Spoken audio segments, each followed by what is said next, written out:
So you were saying that you studied in Greece and in France, but the representation of Russia in France and Greece made you a bit uncomfortable? Yeah, it was. And was there anything in particular?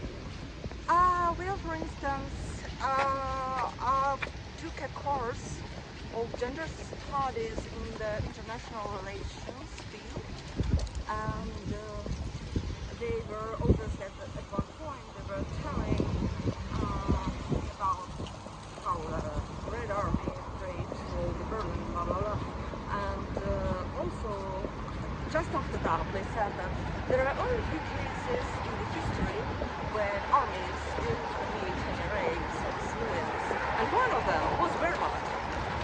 Oh, okay. And I was okay. Probably I didn't get that right.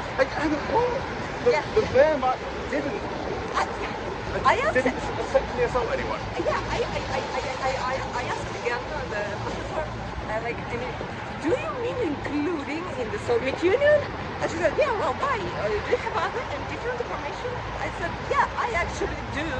And so I prepared for the next time the whole presentation. Right. With, citations from Nuremberg Tribunal. Right, yeah. That.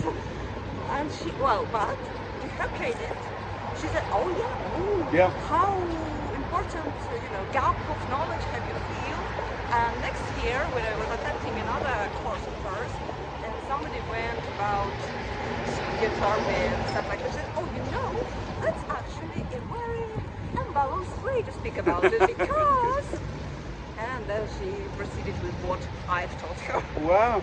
Yeah. Well, it's kind of a positive story in a way, but I wonder how the instructor could have got that so wrong, because of all armies have assaulted civilians in all sorts of ways whenever they've invaded, not least the Wehrmacht, I thought.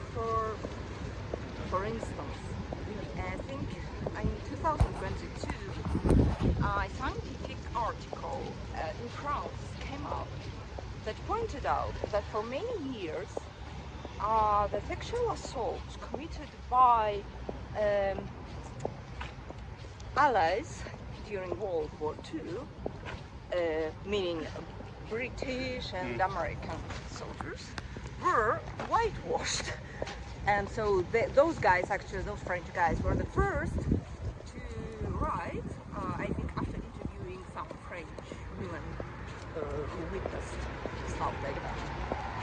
So a little bit of an unbalanced history telling. It's quite